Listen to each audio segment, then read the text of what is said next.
52세 아르헨티나 목축업자가 18년 만에 처음으로 가족과 함께 식탁에 앉았습니다. 브라질이 제안한 5조 원을 단칼에 거절하고 대한민국을 선택한 그 남자를 전 세계가 미쳤다고 했습니다. 그날 밤 팜파스 대초원에서 벌어진 일은 남미 축산업 역사상 누구도 상상할 수 없었던 기적이었습니다. 18년간 농장을 파멸로 몰아넣었던 구제역이 완전히 사라진 순간, 카를로스 로드리게스의 눈에서 흘러내린 눈물은 현장에 있던 모든 사람들을 숙연하게 만들었습니다. 이제야 믿을 수 있겠습니다. 하지만 그가 말한 믿음의 진짜 이유는 첨단 기술이나 거액의 투자가 아니었습니다. 2007년 한 작은 농장에서 시작된 절망적인 이야기, 그 이야기가 어떻게 남미 대륙 최대의 농업 혁신으로 이어졌는지, 그리고 왜 아르헨티나는 브라질의 5조 원을 거부하고 오직 한국만을 선택했는지, 그 감동적인 진실이 지금 밝혀집니다. 안녕하세요. 저는 카를로스 로드리게스입니다. 올해 52세고요.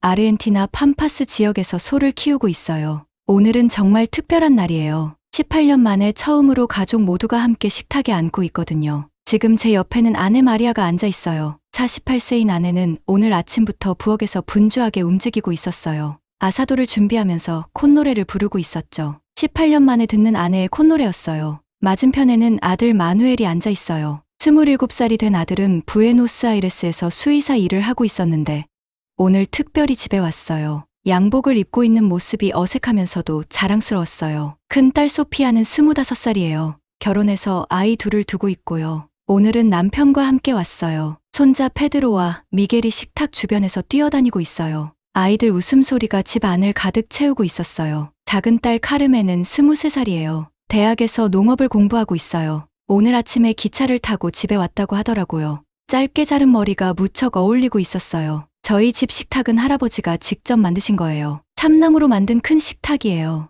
8명이 앉을 수 있을 만큼 넓어요. 하지만 지난 18년 동안은 그 자리들이 대부분 비어 있었어요. 식탁 위에는 오늘 아내가 정성껏 준비한 음식들이 올라가 있어요. 아사도는 물론이고요. 엠파나다, 치미추리 소스, 그리고 저희 농장에서 나온 신선한 치즈도 있어요. 모든 게 풍성하고 맛있어 보여요. 아내가 저희 농장에서 갓 짠 우유로 만든 치즈를 자르고 있어요. 하얀 치즈가 칼 아래에서 매끄럽게 잘리고 있었어요. 그 치즈는 18년 전에는 상상도 할 수 없었던 거예요. 손자 페드로가 저에게 달려와요. 할아버지, 소들은 어디 있어요? 하고 묻고 있어요. 저는 창문을 가리키며 말했어요. 저기 초원에 있단다. 밥 먹고 나서 같이 보러 가자. 창밖으로 보이는 초원에는 건강한 소들이 풀을 뜯고 있어요. 푸른 잔디 위에서 평화롭게 움직이고 있는 모습이 정말 아름다워요. 18년 전과는 완전히 다른 풍경이에요. 그때는 이런 모습을 꿈도 꿀 수 없었어요. 2007년부터 시작된 악몽 같은 시간들을 생각하면 지금도 가슴이 아파요. 하지만 오늘은 그런 생각을 하고 싶지 않아요. 아들 마누엘이 저에게 말해요. 아버지, 한국에서 온 편지가 또 왔어요. 저는 웃으며 고개를 끄덕여요. 한국의 이정민 박사님이 보내주신 편지였어요. 정말 고마운 분이에요. 한국이 어디에 있는지 알아? 손자 미겔이 저에게 묻고 있어요. 저는 태블릿을 꺼내서 세계 지도를 보여줘요. 여기야. 우리 농장을 도와준 나라란다. 아내가 따뜻한 마테차를 따라주고 있어요. 은빛 봄비아로 마시는 마테차 맛이 정말 좋아요. 가족들과 함께 마시니까 더욱 달콤하게 느껴져요. 소피아가 말해요. 아빠, 정말 신기해요. 18년 동안 이런 날이 올 거라고 생각했어요?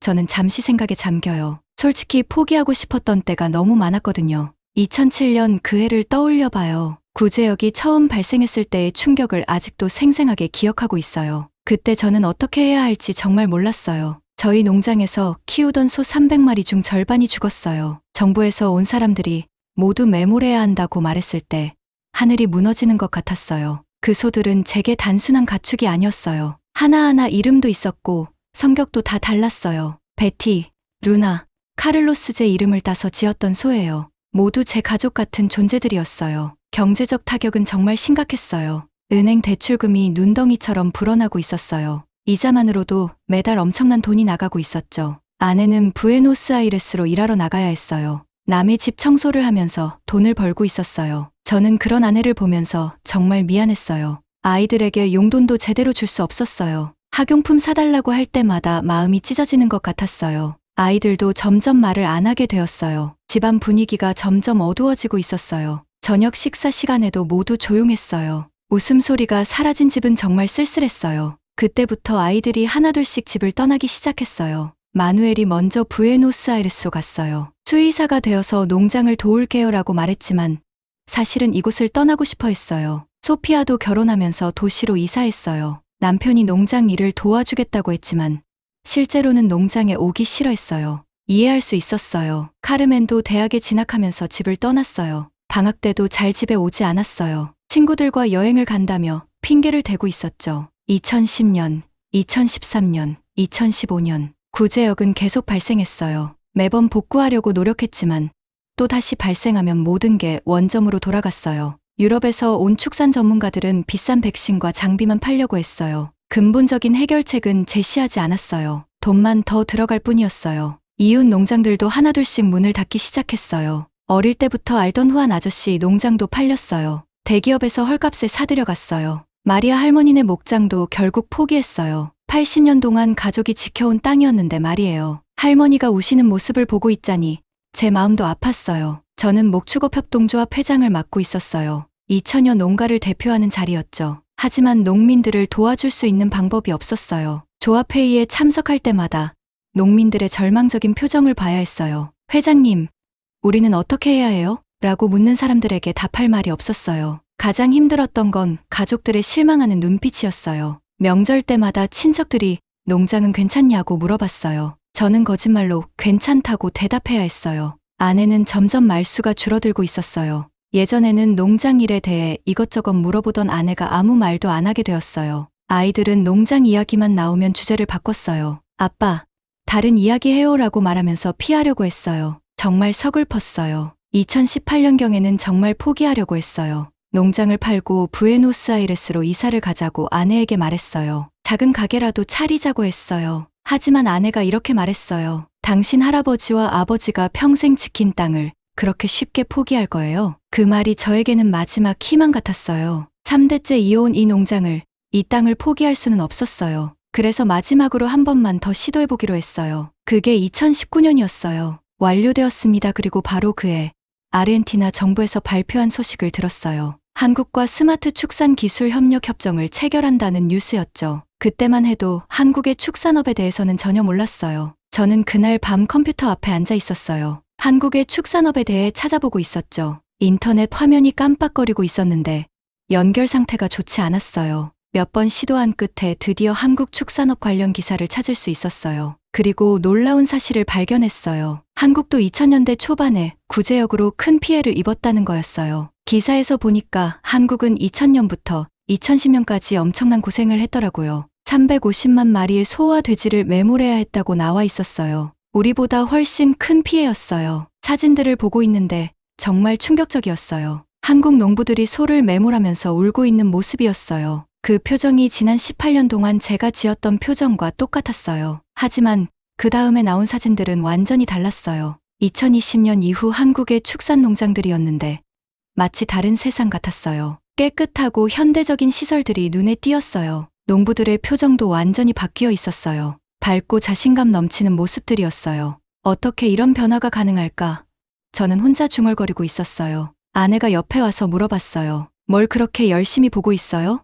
저는 화면을 가리키며 설명했어요. 한국이라는 나라가 우리와 비슷한 문제를 겪었는데 완전히 극복했다고 해요. 2019년 6월 부에노스아이레스 축산청에서 한국축산협력 설명회가 열렸어요. 저는 별 기대 없이 참석했어요. 그동안 수많은 설명회에 갔지만 결국은 장비 판매 자리였거든요. 축산청 건물에 도착했을 때 생각보다 많은 사람들이 와 있었어요. 농장주들뿐만 아니라 정부 관계자들도 참석하고 있었어요. 분위기가 꽤 진지해 보였어요. 한국에서 온 사람들이 앞쪽에 앉아 있었어요. 정장을 입은 사람들이었는데 다른 외국 전문가들과는 뭔가 다른 느낌이었어요. 더 겸손해 보였어요. 이정민 박사님이 발표를 시작했어요. 첫 번째로 놀라웠던 건 돈 이야기를 전혀 하지 않는다는 거였어요. 대신 어떤 어려움이 있는지 먼저 듣고 싶다고 말씀하시더라고요. 박사님이 한국의 상황을 설명하기 시작했어요. 한국도 2000년부터 2010년까지 구제역으로 엄청난 피해를 입었습니다. 저는 몸을 앞으로 기울이며 집중하고 있었어요. 350만 마리의 소와 돼지를 매몰해야 했고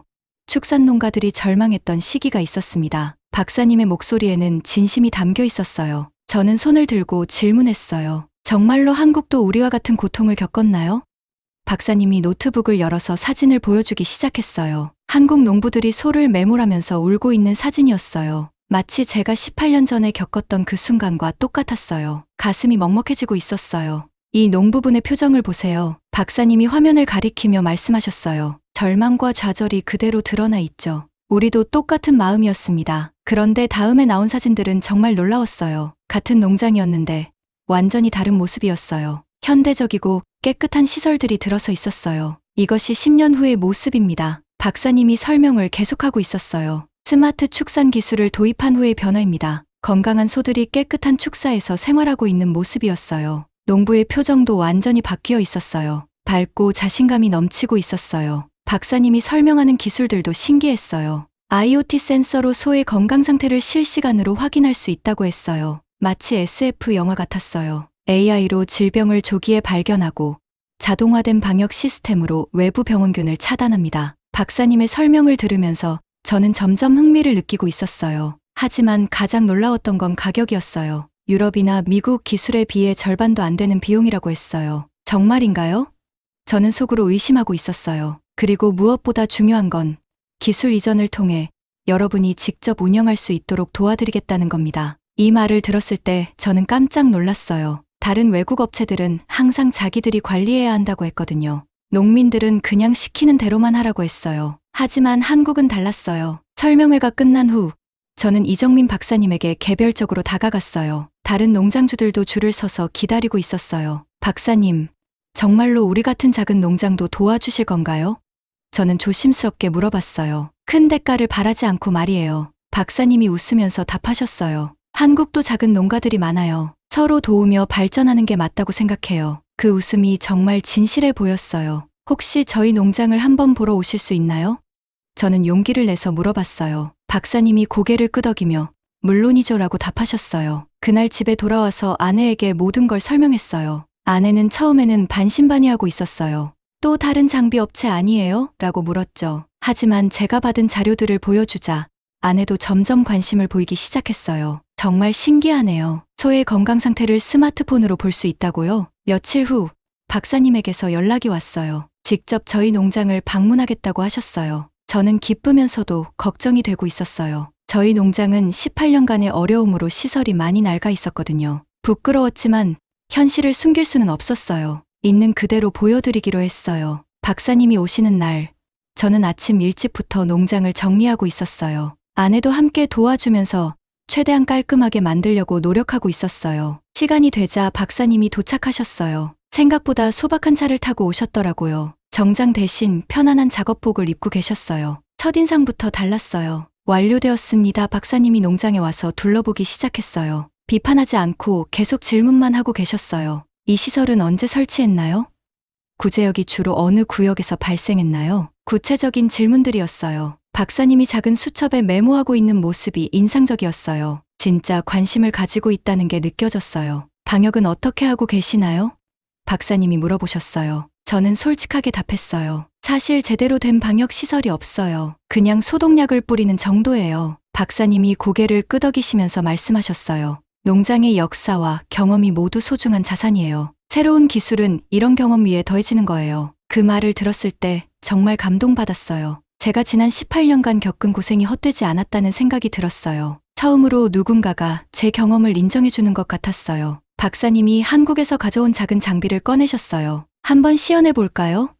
저는 호기심으로 가득 차 있었어요. 어떤 마법 같은 일이 일어날지 궁금했어요. 장비를 소들 근처에 설치하는데 몇 분도 걸리지 않았어요. 그리고 태블릿 화면에 숫자들이 나타나기 시작했어요. 정말 신기했어요. 30분 만에 소 50마리의 체온, 심박수, 활동량을 모두 측정할 수 있었어요. 이게 정말 가능한 일인가요?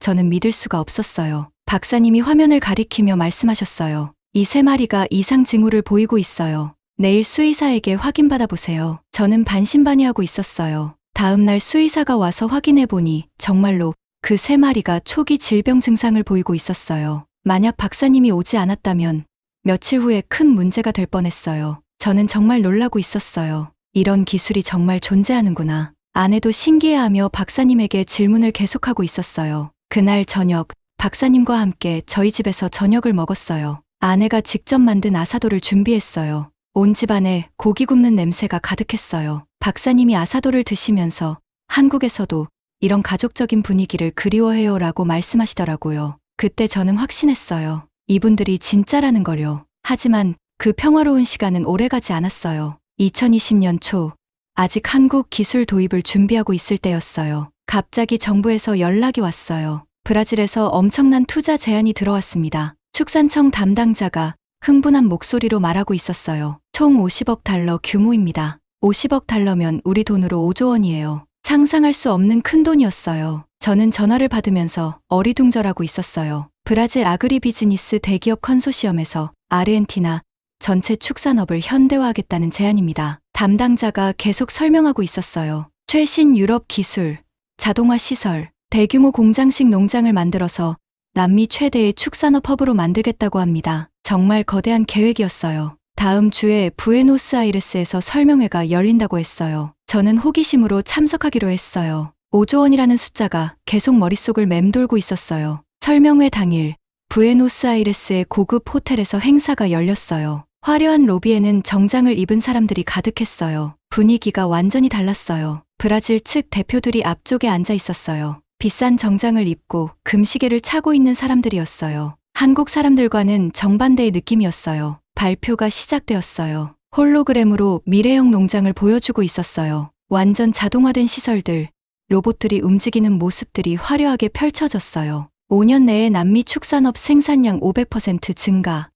큰 글자들이 화면에 나타나고 있었어요. 사람들이 감탄사를 내고 있었어요. 브라질 쪽 대표가 말하기 시작했어요. 작은 농장들은 모두 우리 시스템에 통합됩니다. 여러분은 농장주가 아니라 우리 회사의 직원이 되는 거죠. 월급도 보장하고 모든 위험도 우리가 책임집니다. 처음에는 솔깃했어요. 18년간 겪은 모든 어려움을 한 번에 해결할 수 있을 것 같았거든요. 더 이상 구제역 걱정도 안 해도 되고 경영 부담도 없어지고 안정적인 수입도 보장된다니까요. 정말 매력적으로 들렸어요. 하지만 뭔가 이상했어요. 질문 시간에 저는 손을 들었어요. 기존 농장주들의 소유권은 어떻게 되나요? 효율성을 위해 모든 토지는 회사가 통합 관리합니다. 대표가 웃으면서 답했어요. 쉽게 말해 농장을 팔라는 얘기였어요. 하지만 우리가 3대째 지켜온 땅인데요. 저는 다시 물어봤어요. 개인적인 감정보다는 경제적 효율성을 고려해야죠. 차가운 대답이 돌아왔어요. 집에 돌아와서 아내와 상의했어요. 아내는 말했어요. 5조 원이면 정말 큰 돈이네요. 우리 평생 걱정 없이 살 수 있을 것 같은데요. 경제적으로는 분명히 매력적인 제안이었어요. 하지만 그날 밤 잠이 안 왔어요. 할아버지가 개척하신 이 땅, 아버지가 평생 가꾸신 목장을 그냥 넘겨줘도 되는 건가요? 제가 진짜 원하는 건 월급쟁이가 되는 게 아니었어요. 제 농장을 성공시키는 거였어요. 제 방식으로, 제 손으로 말이에요. 며칠 후 이정민 박사님에게 연락했어요. 브라질 제안에 대해 얘기했어요. 박사님이 어떻게 하고 싶으세요? 라고 물어보시더라고요. 저는 솔직하게 답했어요. 경제적으로는 브라질이 좋지만 마음으로는 제 농장을 지키고 싶어요. 정말 솔직한 마음이었어요. 박사님이 웃으면서 말씀하셨어요. 그럼 제 농장을 성공시켜보죠. 5조 원보다 더 가치 있는 게 있어요. 바로 자립이에요. 그 순간 제 마음이 확실해졌어요. 돈보다 중요한 게 있다는 걸 깨달았어요. 제 땅에서 제 방식으로 성공하는 것 말이에요. 완료되었습니다. 브라질 측에서는 계속 압박해왔어요. 매주 전화가 오고 있었어요. 한국 기술은 아직 검증되지 않았다. 우리 제안을 놓치면 후회할 거다. 같은 말들을 계속하고 있었어요. 5조 원 같은 기회는 다시 오지 않는다. 브라질 대표가 협박조로 말하고 있었어요. 저는 전화를 받을 때마다 스트레스를 받고 있었어요. 심지어 일부 언론에서도 의심하는 기사들이 나왔어요. 아르헨티나가 확실한 브라질 투자를 마다하고 불확실한 한국 기술에 베팅하는 게 맞나?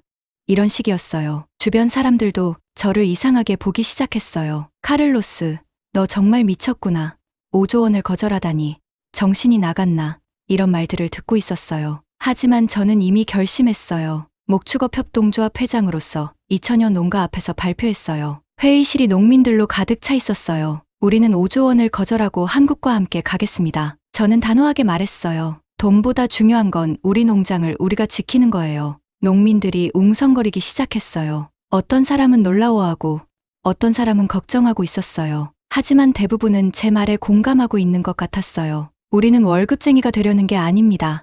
제 목소리가 점점 커지고 있었어요. 우리는 자립하고 싶은 거예요. 우리 땅에서 우리 방식으로 박수가 터져 나왔어요. 농민들이 일어서서 박수를 치고 있었어요. 그 모습을 보면서 저는 확신했어요. 우리가 원하는 건 돈이 아니라 존엄이었어요. 그날 저녁 이정민 박사님에게 문자를 보냈어요. 박사님, 우리 정말로 시작해봅시다. 브라질의 5조 원보다 가치 있는 걸 만들어 봅시다. 박사님의 답변은 간단했어요. 함께 기적을 만들어 봅시다. 그 짧은 문자가 저에게는 큰 힘이 되었어요. 2020년 7월, 드디어 한국에서 첫 번째 스마트 축산 시스템이 도착했어요. 컨테이너 3개 분량의 장비들이었어요. 트럭이 농장에 들어오는 모습이 정말 웅장했어요. 생각보다 복잡해 보이지 않았어요. 이정민 박사님이 기술이 복잡할 필요는 없어요. 중요한 건 실용성이에요 라고 설명해 주시더라고요. 한국에서 온 기술진 5명이 함께 왔어요. 젊은 엔지니어들이었는데 정말 열정적이었어요. 아침 일찍부터 밤늦게까지 일하고 있었어요. 놀라웠던 건 한국 기술진들이 저희에게 모든 과정을 가르쳐 준다는 거였어요. 나중에 여러분이 직접 유지 보수하고 확장할 수 있어야 한다면서요. 다른 외국 업체들과는 정말 달랐어요. 보통은 건드리지 마세요. 우리가 할게요. 이런 식이었거든요. 하지만 한국 사람들은 정반대였어요. 첫 번째로 설치한 건 농장 출입 방역 시스템이었어요. 농장 입구에 작은 건물 같은 게 세워졌어요. 누구든지 여기를 통과해야만 농장에 들어올 수 있었어요. 자동으로 소독되고 체온을 측정하고 신원을 확인하는 시스템이었어요. 외부에서 오는 병원균을 99.9% 차단할 수 있다고 했어요. 저는 처음에 들어가 보았어요. 문이 자동으로 열리고 소독약이 분사되고 화면에 제 체온이 나타났어요. 정말 신기했어요. 두 번째는 소들 한 마리 한 마리에 부착하는 건강 모니터링 센서였어요. 귀에 작은 태그를 달면 체온, 심박수, 활동량을 실시간으로 확인할 수 있었어요. 한국 기술진이 소에게 태그를 달아주고 있었어요. 소들이 전혀 아파하지 않고 있었어요. 이게 정말 아무것도 아니구나. 저는 안심하고 있었어요. 제 스마트폰에 앱을 설치해줬어요. 앱을 열어보니 모든 소들의 상태가 한눈에 보였어요. 초록색, 노란색, 빨간색으로 표시되고 있었어요. 초록색은 건강, 노란색은 주의, 빨간색은 위험이에요. 기술진이 설명해주고 있었어요. 스마트폰으로 소의 건강을 볼 수 있다니 정말 놀라웠어요. 세 번째는 사료 자동 급여 시스템이었어요. 각 소의 나이, 체중, 건강 상태에 맞춰서 자동으로 사료량을 조절해주는 거였어요. 축사 안에 작은 로봇 같은 기계가 돌아다니고 있었어요. 소들이 처음에는 신기해하며 따라다니고 있었어요. 정말 재미있는 광경이었어요. 환경 제어 시스템도 설치했어요. 축사 내 온도와 습도를 최적으로 유지해주는 거였어요. 소들이 가장 편안해하는 환경을 자동으로 만들어주고 있었어요. 설치가 완료되는데 일주일이 걸렸어요. 한국 기술진들이 매일 저희에게 설명해주고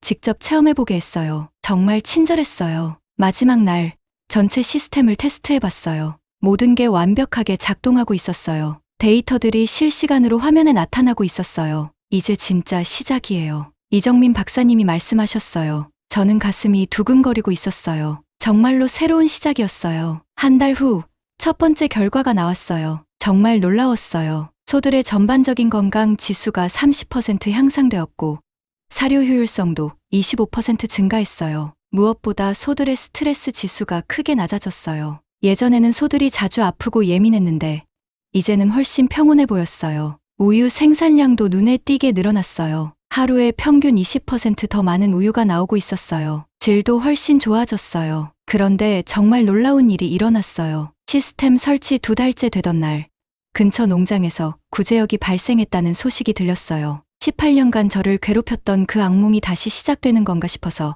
가슴이 철렁했어요. 아내도 걱정되는 표정을 짓고 있었어요. 하지만 저희 농장의 방역 시스템은 완벽하게 작동했어요. 자동으로 외부 출입을 차단하고 기존 소들의 건강 상태를 매시간 체크하기 시작했어요. 24시간 내내 모니터링이 계속되고 있었어요. 혹시 모를 감염 징후가 있는지 AI가 실시간으로 분석하고 있었어요. 3주가 지났지만 저희 농장에는 아무 문제가 없었어요. 주변 5개 농장이 모두 구제역에 감염되었는데 저희 농장만 완전히 안전했어요. 정부 관계자들이 와서 어떻게 이런 일이 가능하냐고 물어볼 정도였어요. 저는 자랑스럽게 한국 시스템을 보여줬어요. 이정민 박사님이 이제 진짜 테스트를 통과했네요 라고 말씀하시더라고요. 실제 위기 상황에서 기술의 효과가 완전히 입증된 거였어요. 18년간 저를 괴롭혔던 구제역을 완전히 차단한 거였어요. 정말 기적 같은 일이었어요. 이제야 진짜 희망을 가질 수 있었어요. 완료되었습니다 소식이 퍼지면서 다른 농장 주인들이 저희 농장을 견학하러 오기 시작했어요.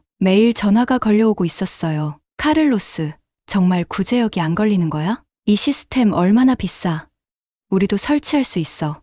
같은 질문들이 쏟아졌어요. 저는 하나하나 친절하게 설명해주고 있었어요. 첫 번째 견학단은 옆 동네 농장주들이었어요. 10명 정도가 함께 왔는데 모두 반신반의하는 표정이었어요. 정말 가능한 일인가 하는 의심의 눈빛이었어요. 저는 농장을 안내하면서 모든 시설을 보여줬어요. 방역 시스템을 통과하는 모습, 소들의 건강 데이터를 확인하는 방법, 자동급여 시스템까지 전부 다요. 이게 정말 실시간으로 나오는 거야?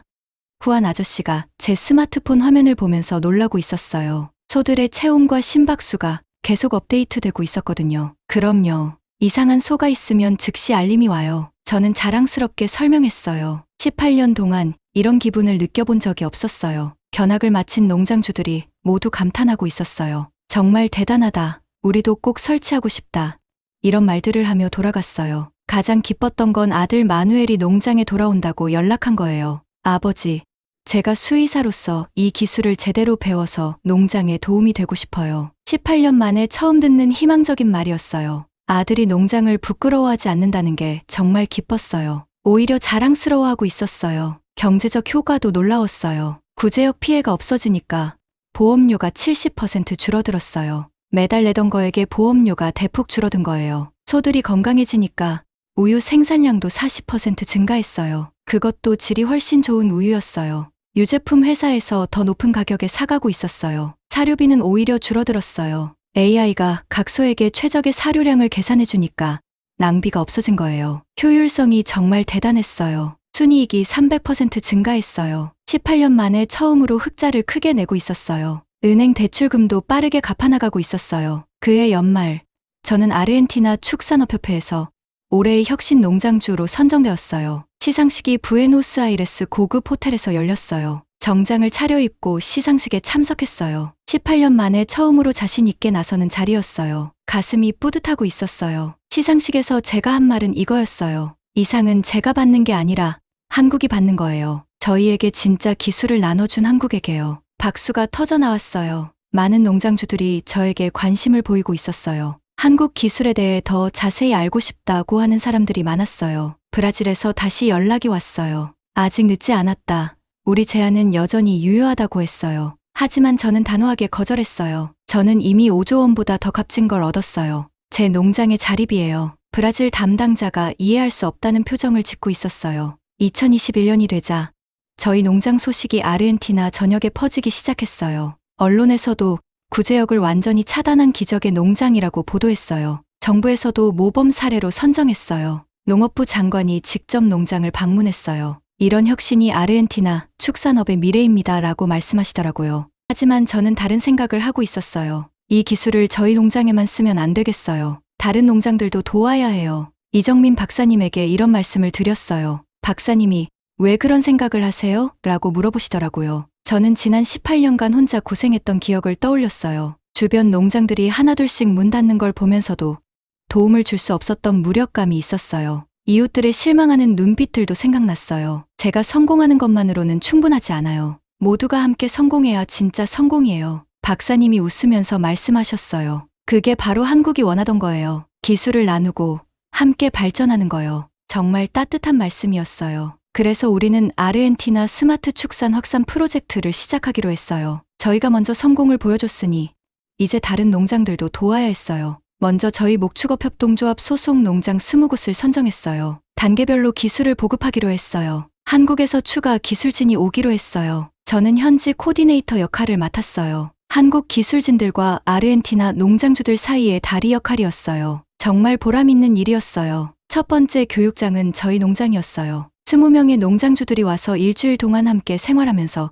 기술을 배우기로 했어요. 교육 첫날, 농장주들이 모두 모였어요. 나이도 다양하고 농장 규모도 제각각이었어요. 처음에는 이런 복잡한 기계를 우리가 다룰 수 있을까 걱정하는 분들이 많았어요. 가장 나이가 많으신 67세 후한 아저씨가 말씀하셨어요. 카를로스, 나는 컴퓨터도 잘 못 다루는데 이런 걸 할 수 있을까? 하지만 한국 기술진들의 교육 방식이 정말 인상적이었어요. 복잡한 이론부터 시작하는 게 아니라 실제로 소를 만지고 센서를 달아보는 실습부터 시작했어요. 이론은 나중에 배워도 돼요. 일단 손으로 해보는 게 중요해요. 젊은 한국 엔지니어가 말하면서 직접 시범을 보여주고 있었어요. 푸한 아저씨가 처음으로 스마트폰을 만지면서 소의 건강 상태를 확인했어요. 어머나, 이게 정말 우리 소 체온이야 하면서 환하게 웃고 계셨어요. 내가 이런 기계를 다룰 줄 누가 알았겠나. 푸아 아저씨가 신기해하시는 모습이 정말 인상적이었어요. 나이는 숫자에 불과하다는 걸 보여주고 계셨어요. 완료되었습니다. 교육이 끝나고 두 번째 단계가 시작되었어요. 각 농장별 맞춤형 설치였어요. 농장마다 규모도 다르고 사육하는 소의 종류도 다르고 지형도 달랐거든요. 한국 기술진들이 각 농장을 직접 방문해서 최적의 시스템을 설계해줬어요. 20개 농장 모두 다른 설계였어요. 획일적이지 않고 맞춤형이었어요. 놀라웠던 건 비용이었어요. 20개 농장의 모든 시스템을 설치하는 비용이 브라질이 제안했던 5조 원의 10분의 1도 안 됐어요. 그것도 농장주들이 직접 운영할 수 있도록 교육까지 포함된 가격이었어요. 진짜 기술 이전이었어요. 단순히 장비만 파는 게 아니었어요. 설치가 완료되고 3개월 후 첫 번째 성과 보고회를 열었어요. 20개 농장 모두에서 놀라운 결과가 나왔어요. 평균적으로 질병 발생률 95% 감소, 생산성 250% 증가, 순이익 400% 증가였어요. 숫자만 봐도 정말 대단한 성과였어요. 무엇보다 감동적이었던 건 농장주들의 표정 변화였어요. 예전에는 항상 걱정과 피로에 지쳐있던 얼굴들이 자신감과 희망으로 가득했어요. 이제 우리도 미래를 계획할 수 있게 되었다. 마리아 할머니가 말씀하시는데 눈물이 글썽거리고 계셨어요. 80년 만에 처음으로 안정감을 느낀다고 하셨어요. 소식이 퍼지면서 다른 지역 농장주들도 찾아오기 시작했어요. 멘도사, 코르도바, 산타페, 아르헨티나 전역에서 견학단이 왔어요. 심지어 칠레, 우루과이, 파라과이에서도 농업 관계자들이 왔어요. 아르헨티나의 기적이라고 부르면서 벤치마킹하려고 했어요. 2022년에는 아르헨티나 정부에서 공식적으로 한국 아르헨티나 스마트 축산 모델을 국가 정책으로 채택했어요. 전국 5,000개 농장을 대상으로 10년간 단계별 확산 계획을 발표했어요. 저는 정부 자문위원으로 참여하게 되었어요. 브라질에서는 황당해했어요. 5조 원을 거절하고 뭘 했다고 이런 성과가 나오나 이해할 수 없다는 반응이었어요. 하지만 우리는 알고 있었어요. 진짜 중요한 건 돈이 아니라 기술의 지속 가능성과 자립성이라는 걸요. 물고기를 주는 게 아니라 물고기 잡는 법을 가르쳐 준 거였어요. 그의 말.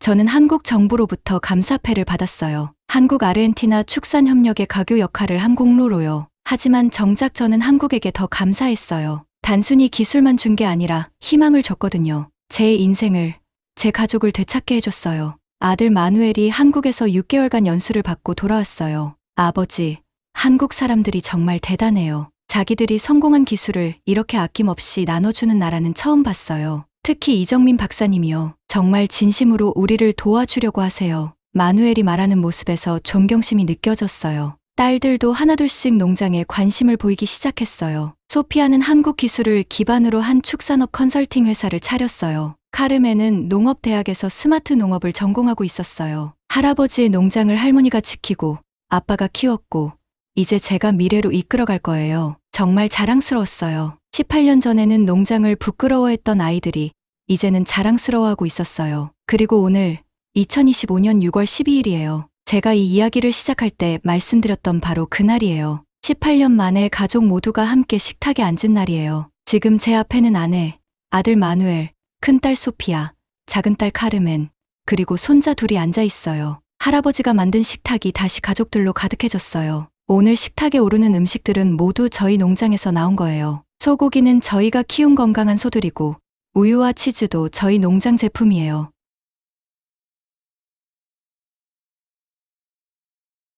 여기가 한국이란다. 할아버지 농장을 살려준 고마운 나라야. 손자가 호기심 가득한 눈으로 지도를 보고 있었어요. 아내가 당신, 그때 브라질 제안을 받아들였다면 어떻게 되었을까요?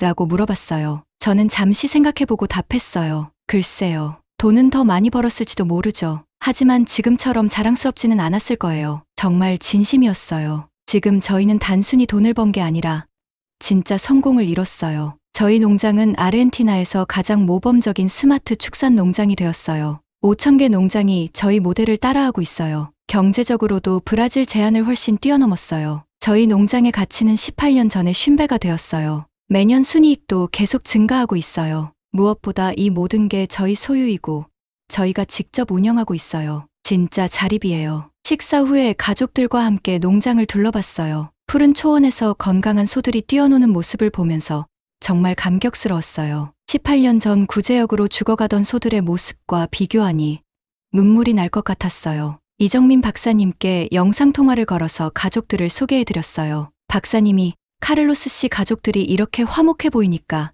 정말 기쁘네요. 이게 바로 우리가 원했던 거예요 라고 말씀하시더라고요. 내년에는 한국에서 국제 스마트 축산 심포지엄을 열 예정이에요. 카를로스 씨가 기조연설을 해주셨으면 좋겠어요. 정말 영광스러운 제안이었어요. 제가 한국에 가서 저희 경험을 전 세계 사람들에게 들려줄 수 있다니요. 저녁 늦게 가족들이 각자 집으로 돌아간 후 저와 아내는 테라스에 앉아서 이야기를 나눴어요. 정말 꿈만 같아요. 18년 동안 이런 날이 올 거라고 믿었나요? 아내가 물어봤어요. 저는 솔직하게 답했어요. 아니요. 포기하고 싶었던 적이 수없이 많았어요. 하지만 한국을 만나면서 모든 게 바뀌었어요. 한국은 단순히 기술을 준 게 아니라 희망을 줬어요. 오늘 밤 저는 일기를 썼어요. 2025년 6월 12일 18년 만에 가족 모두가 함께 식탁에 앉았다. 브라질의 5조 원 제안을 거절하고 한국을 선택한 게 내 인생 최고의 결정이었다. 그리고 마지막에 이렇게 썼어요. 아르헨티나는 한국을 영원히 기억할 것이다. 돈이 아니라 진정한 파트너십을 보여준 나라, 함께 성장하는 것의 의미를 가르쳐준 나라를 말이다. 한국, 정말 고마워요. 여러분이 저희에게 준 건 기술만이 아니에요. 꿈과 희망, 그리고 가족이 함께하는 소중함을 다시 찾게 해준 거예요. 아르헨티나는 한국을 절대 잊지 않을 거예요. 그리고 전 세계의 모든 농부들에게 말하고 싶어요. 진정한 파트너는 돈만 주는 게 아니라 함께 꿈을 키워가는 거라고요. 한국이 바로 그런 나라예요. 브라질의 5조 원보다 더 값진 걸 준 나라. 한국을 아르헨티나는 영원히 기억할 거예요. 완료되었습니다.